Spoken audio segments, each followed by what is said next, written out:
Hi everyone, this is Todd Trenchard, Executive Director of the Bako McCarty Foundation. We're real pleased you've tuned in to another segment of our show right here on WGUD and Fox 25. Each week we're coming into your living room and talking about what's going on all across South Mississippi. And we want to thank our sponsors, Merchants and Marine Bank, Butch Osterlet, Chevron, Cupid Signs, and Gulf Sales for this opportunity. Today we've got our friends from the Ronald McDonald House and Mary McAleer. Mary, appreciate you coming over from Mobile. How's Mobile doing? It's still there. Mobile is good. We did not blow away with the tornadoes. We are still there. Well, congratulations on Alabama once again running my year and my LSU Tigers year. So I'm starting to develop a real dislike for that Alabama football team. So, and of course we have Tracy Roth and April Evans. Appreciate y'all coming back. Y'all been on this, so y'all are veterans of this, and appreciate what y'all do for Ronald McDonald House. Mary, let's get right to tell us a little update about Ronald McDonald House for those that may not know. Right. Ronald McDonald House is a home away from home for families who have children that are being treated in our area hospitals.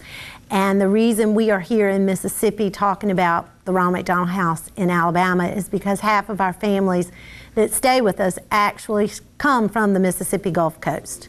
So, in fact, since we opened our doors in 2000, we have had more than 1,600 families that have stayed with us while their children were receiving medical treatment.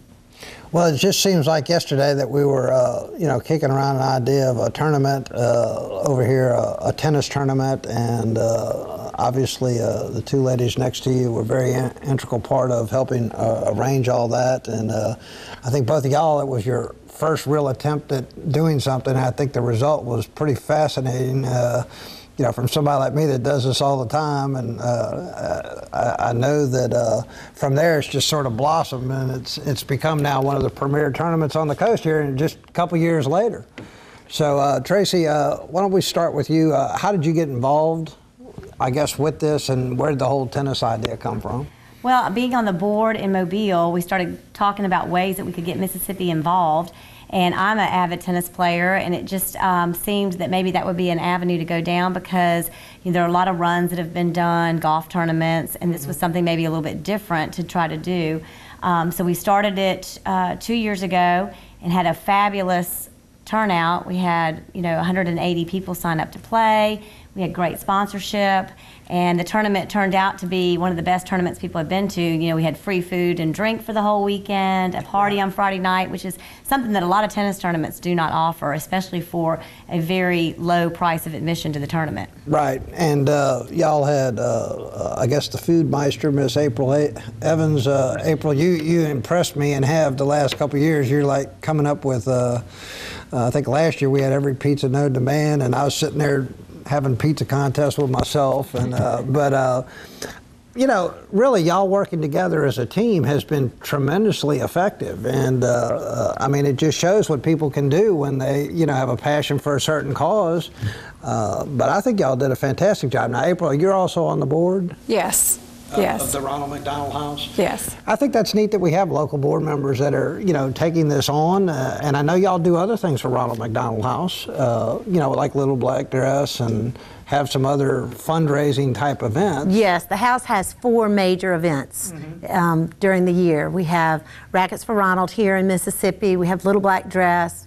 We have a golf tournament over at the Grand Hotel. And then we have Girls Just Want to Have Fun. Okay, and so we've got Rackets for Ronald coming up. Who wants to talk about the dates and what we might need to do? And February 22nd through the 24th at Bayou Bluff Tennis Club. And we're certainly looking for people that might want to be court sponsors or sponsor the tournament in some way. And of course, we're definitely looking for anybody out there that plays tennis to sign up and play. And you can play, it's a sanctioned tournament. You can play doubles, men's, women's doubles, or mixed doubles. And the USTA league season is kicking off right about the same time. So this is a great way for people to get out and get started playing tennis so they'll be ready for their league this spring. I know that certainly want to give a plug to the bank and the foundation and then IP all coming together on this and helping present this. But a couple years ago, obviously the Deschers being good friends and everything, we wanted to get involved, and then I remember going back and said, man, this has got some real potential here. So we've stepped it up a notch, but you've got some great sponsors that get behind this. This is not just one or two or three. I mean, y'all go out and are helping, I guess, to raise a lot of that sponsorship money yourselves, if not all of it. Well, April and Tracy do a great job with our sponsors, and the tournament has raised, the money that we raise originally went with our expansion to name a room at the Ronald McDonald House, the Mississippi Gulf Coast Room, in memory of Sophia Moeller. And we raised enough money the first year to do that. So there is a room at the house named for the Mississippi Gulf Coast. And we have artwork in the room that came from St. Alphonsus. School children participate in sending artwork to the house, so we hang up, but we now involve the children with a competition to come up with our logo design. Right. And this year, Noor Tayara from Westminster Academy. And we'll have that picture up. I'll need to send that over to Tim, but we definitely need to get that up because we just did that, just a couple days ago? We did that on Friday, so he did a great job. So his logo is what we're going to use this year, right. And it'll be on all the shirts and billboards and everything. The event does raise quite a bit of money, but raises quite a bit of awareness. Like you said, every time we get a chance to go in front of someone and talk and just tell people, oh, that's Mobile, that's that horrible Alabama place over there that beat us in football. But no, you said the key word. This is where the people here go to, and when you see it, you probably see one of the better. I know that when I went through it, I've said this before, it's one of the few places that just stopped me and floored me. How much community support was in that house? It was almost in every room. You could see how many groups had come together, and before you know it, I mean, that's what people can do when they all work together for a common cause. So that was so very impressive. And then the other thing that got me were the pictures of all the families and the kids that had been there. I mean, if that doesn't, put a real human picture to this whole story. And a lot of times we may take for granted, that you go to a place and you have a hospital, but then when families, I mean, you're talking about a young child, they may not be able to afford to stay there. This, I guess, takes away that worry. It does, and it lets the parents concentrate on what's the most important thing, and that's their child's health. Mm-hmm. So. I know the tennis tournament, again, I think y'all are being too modest, but I think the first year raised how much? There was something absurd. Because I think we were going in, I'd say, well, they raised $2,000 or $3,000. So. It raised $38,000 the first year. And that's pretty unheard of. It's extremely unheard of. Tennis tournaments, a good tennis tournament, will raise about 12. Right. So Mississippi has supported it and is doing a great job helping us out.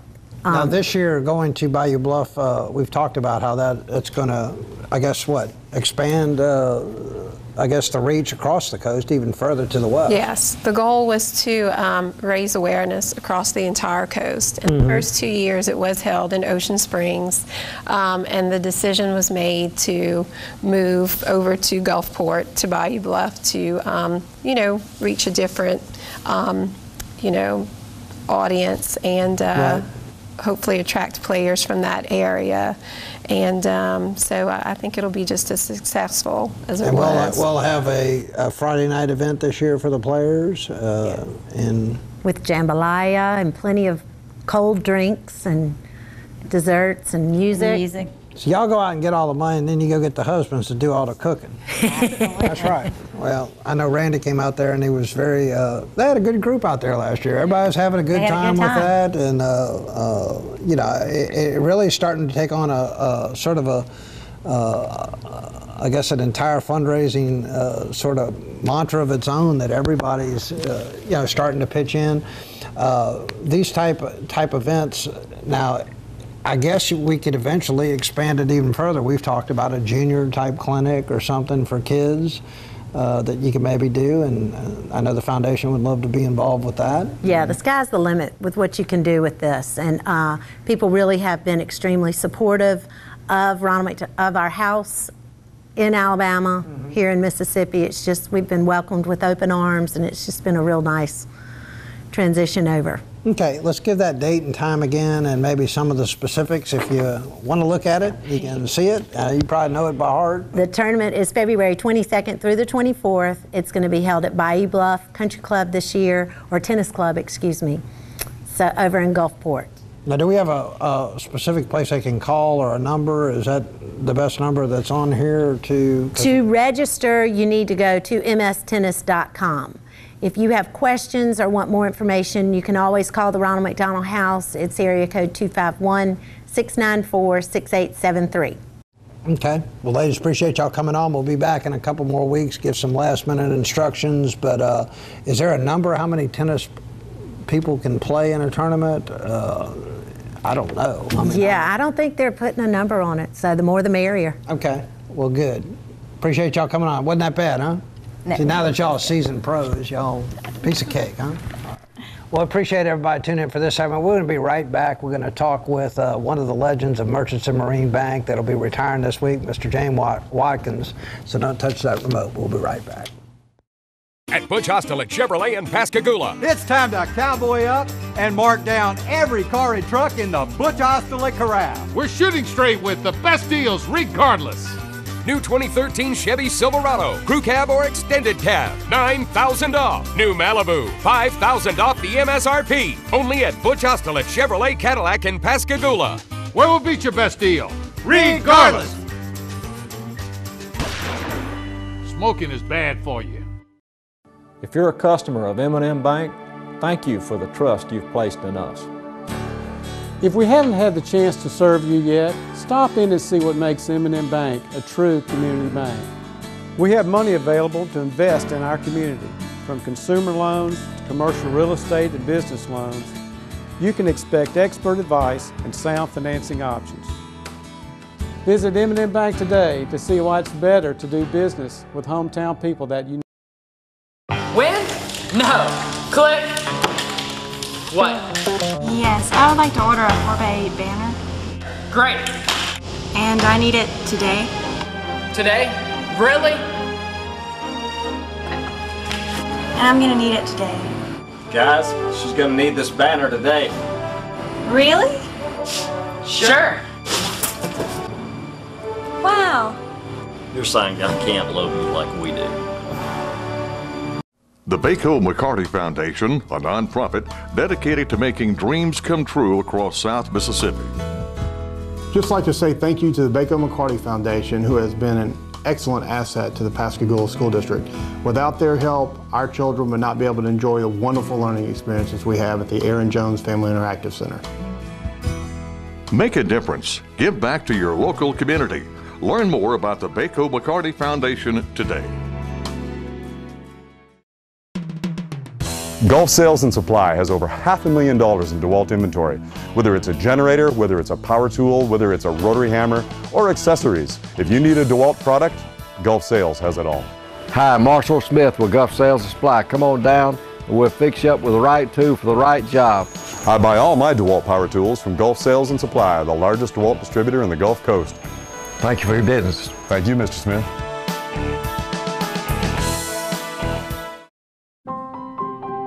Can you see it? It's your commute, your way of life. Here, more than 28,000 feet below the surface, setting half a dozen world records for technological innovation without a single safety or environmental incident. As the world demands more energy, Chevron attempts the extraordinary to power the world right now. This is the power of human energy. Chevron. The Baco McCarty Foundation, a nonprofit dedicated to making dreams come true across South Mississippi. Because of the generosity of the Baco McCarty Foundation, we now have 30 state-of-the-art computers that allow our students to experience global educational opportunities. Thank you, Baco McCarty. Make a difference. Give back to your local community. Learn more about the Baco McCarty Foundation today. Welcome back, everyone, and we're now joined by one of those segments that goes way beyond community in this show's weekly normal format. We've got one of the legends. There ain't no question about it. One of the good guys. You meet him in life. I've had the privilege of getting to work with him, and he'll be retiring from Murchison Marine Bank in just a couple days here. Of course, Mr. James Watkins. And James, I think this is our first time to have a sit-down interview. I know we've had some commercials over the years. I know we've been through some good times. We've had some bad times. And I've gotten to share the last, 8 years with you. And I want to start off by saying, how much it meant to me, somebody coming to the bank, looking for a family, and from day one, I can say, you were one of the first people that came up, and, you don't forget those type things. But it made me feel special. It made me feel real special. And just like when I met Jolly McCarty, he used to make me feel special. And then I found out he did it to everybody. So you've done the same thing. So, but anyway, I appreciate you coming on, and we want to just get some reflections, of a long life at the bank. And I know the bank, it is your life in a lot of ways. So why don't we just start off? Tell us, what brought you to M&M Bank? When did you start there? Okay, what brought me to M&M Bank? I was first working at the oil refining with a sub contract, and it was Coast Contract Service. Mm-hmm. And he had an opportunity to deal with Murchison Marine Bank, and he transferred me from his service to Murchison Marine Bank. That's how I first ended up in the bank and whatnot. So what year was that? That was 1968, I believe. I think man's getting ready to land on the moon. Yeah. So that was back in 1968. If my memory serves me right, I had to go back and count the days and count it now, but so he brought me into the Murchison Marine Bank as a custodian in the bank there and whatnot, and I started working at Murchison Marine Bank then, and I started making friends from that day on. Right. At the Murchison Marine Bank and everything, and I really enjoyed the peoples and whatnot, and I thank the Coastal Contract Service for better known as Ray Cole and Ellen Cole. Right. For putting me in that spot. Right. Because it hadn't been for them, I might have never wound up at the Murchison Marine Bank. Right. So I just want to thank them for what they did for me and whatnot, helped me to get a good start in life. Right. And whatnot. So I just appreciate that opportunity. Now, but that's what brought me to the bank. Yeah. Of course, Ellen's down the street now at the First. And, she at the First. And she's not going to like you telling that y'all knew each other back in 1968, but that's all right. That's all right. Now, James, you've been at the bank a long time. I know you've met some great people.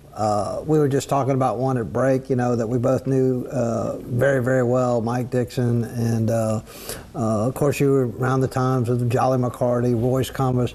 It's almost like you couldn't pick a better place to work because you've got those people. You got the Dolores Carters that have been around forever, and they just always bring you a cup of coffee, and it's a different world today than it was back then, and it's not as simple as it was back then, but it also is, I don't think, as good as it was back then. There's something about that that makes it special, and I know you know a lot of people that you want to remember.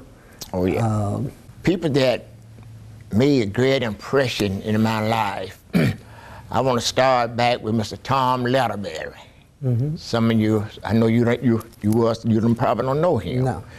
But he was the president of the bank and the CEO at the bank at one time. And he was one of the finest guys you want to meet. Mm-hmm. And he always would treat me just like I was his son or whatnot at the bank. He would see to it anything I needed or whatever I needed, I could get it. I could walk up to him and say, I called him Chief. However, I called him President. I said, Chief, look, I need $600. Chief said, how you want it? He just write me a check out of his pocket. Right. And give it to me. I didn't have to worry about it. He said, pay it back when you want it. So when I paid him back, he said, you okay now? I said, yes, sir, I'm fine. Thank you for letting me have the money. So now that was back years ago, you know. Right. And then come on down the line with Charlie McCarty. He is one of the finest, you know, the guy that I love and I like, and I still appreciate the things that go on in his name today. Yeah. Because he was such a great man. He was an inspiration to the bank and also to the community. Right. So he didn't meet no strangers. Right. Everybody he run into, you know, he made friends with them and whatnot. And then come to Mr. Dixon, he was kind of like a spiritual man at the bank. Right. And whatnot. And he always, even if you felt like you was dying, he had a way of lifting your spirit up. Right. And whatnot, giving you courage and giving you hope to go on and whatnot.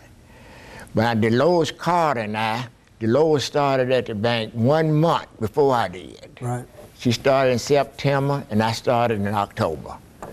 So that's the communication that we have together there at the bank and whatnot. But the bank has been super good to me and whatnot. Like I say, I went there as a custodian. Then I moved up, and the bank ranked me to be the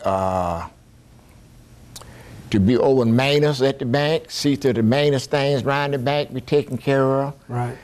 And then in 1995, Mr. Dixon come and sit down to me, and we had a conversation. And then the board went up and decided to make me purchasing officer of the bank. Right. That's when I become purchasing officer. But the same day I was glad to receive that news, the same day I received bad news. First news come down from the meeting, you purchasing officer of the bank. The next news come down from was Mr. Letterberry had cancer. All that was given to me the same day and whatnot. But from that day on, I have been the purchasing officer at Mitchell Marine Bank and have enjoyed every minute of it. Right. I enjoy working with all the employees and whatnot. I love everyone and whatnot. I have no regrets whatsoever ever coming to the Mitchell Marine Bank. Well, you know, you're a very humble man and truly one of the great leaders, and the bank's known for servant leadership, you know, whether it be Tom Leatherberry, Royce. You know, they always are asking how they can make you a better person, not the other way around. And they don't tell you how to do anything. They just, what do you need to do what you need to do? But James, what you've done, you know, at the bank is, as long as I've been there, certainly been the spiritual foundation of the bank, led devotions, been our chaplain at the bank. I know we made you the official designee because they needed to have an official designee for the National Day of Prayer. And so we made you and I was there for that, I remember that. But what you've also done is, and you'll have many, many crowns in heaven for it, is you've held the hand of a lot of people that got sick along the way, and you know, you get a little choked up because you think of all those times that I've been to hospitals or people's houses, or there's been a fire, and always the first person you'd see would be you. And there for our employees, there for the families, and you don't replace that. You can't replace that. You hope that it just rubs off on some of us a little bit, that we can carry on. But I know that, you know, those are tough times when you have people that you care about and you're watching them, you know, go through these things. And but you've been that rock. There's no question about that. No, you know, I just, that's the mark of a great man. Nobody knew you were doing that. You never even told anybody. You just drive over there. In fact, I think the last time that we went to Mike's. Royce and I, we dropped in, and you were there. Yeah. And had no idea. But when we turned that corner, I saw your truck, and it just stopped me in our tracks. And again, I know you're going to miss devotions, but those devotions have been it's been a great stabilizing force for our bank. It's been very good. First of all, I want to give thanks to Mr. Commerce, because we started devotion right after 9/11. Right. Yes, we started devotion, and since then, we just kept it going and whatnot. You know, and that's a good thing that we was able to keep this devotion going from time to time to times. And people, different ones was trying to do devotion, but I knew that they didn't have the time every morning to have a devotion. Right. So then I prepared myself every morning to try to have something going on in the devotion. Right. It'd be a good time. I know we don't have a lot of time left, but I want to talk about Thursday real briefly. We've got a couple minutes, but I want to encourage everybody from here on Fridays that we're going to have a community devotion where we have a community pastor and invite people in the community to come in. And you know, when you think about how do you follow and on a legacy of something of that type of service, you know, it was really a God thing. It spoke to me. I mean, I think I came to you and I said, I need to get reacquainted in the devotions that got me to where I am today. And when you get away from it, I mean, your world can get so busy and we don't take time. But since we've been going to that same devotion back in December, it's like everything's starting to, and it's amazing. So we're not only going to call on you, I think I asked you to come next week. Yeah, next Friday. Now, James, we do need to mention Thursday. People will be seeing this from 10 to 2. We want to ask the community to come out, and there's a lot in the community. Please do. You're a member of what church? What church are you a member of? The Dar Street Church of God. And Moss Point. I know a lot of them will be coming. Yes, I know that there's a lot of vendors over the years. There's a lot of employees over the years. We got some special surprises for you. We've had a group been sort of talking about this for the last few weeks, and it's good to celebrate those type of things. You've got people, when you start talking about 45 years of working in the place, you'll never see that again where you got that many people working that long for a place. That's true. Most people, they offer like a quarter more and they go somewhere else, or just that's how people are today. Right. But you've got a real family there, and it's bittersweet, but it's also happy for you because you can spend some time, and I know your wife will love you being at home. She'll like that for about a week, and then she'll tell you then to get out, Yeah. I know. What do you? We've just got about a minute here, James. What do you plan on doing? Well, when I retire, I'm figuring on going fishing some, starting out. Then I got some traveling. I'm gonna do some traveling and whatnot. I want to go. I want to go to New York. New York? Yeah, I want to go to New York just for a couple of days. That's all I want. That's all you take. I want to go to Carnegie Hall once. And, really? Yeah. Then I want to go to L.A. Okay. I got a friend out there. Right. He always come to me, so I want to be able to go to him for once in my life. But other than that, just gonna fish and things to do around the house and whatnot. Well, I know you're gonna keep busy. I know wherever you're gonna be, you're gonna make a difference. And you've done that. Again, you can talk for days. I've talked to some people in your neighborhood. And you've made quite a difference in a lot of those young men's lives. Oh, yeah. By being an example. You've been an example to all of us, and it's a privilege. Like I said, this is one of those segments that I'll look at and say, hey, I got to interview James the week that he was retiring. But it's not goodbye. You'll always be a part of the bank. You'll always be around the bank, and I want to thank you for all the talks you've given me. Thank you. Because it's helped me going, and what better testimony can you have when you make a difference in someone's life? So, well, thank you for having me on. Yes, sir. And everything. Appreciate it. All right. Everything. Like I say, I look forward for the bank to continue having devotion and whatnot, like it always have. And I allow to drop in just any time. All right. and All whatnot. right. Well, we're going to wrap up this show. Again, come on out on Thursday, Merchants and Marine Bank, 10 to 2. Say thank you to James Watkins for all the years of service he's given not only to the bank, but to our entire community. Until next time, this is Todd Trenchard saying so long and may God bless.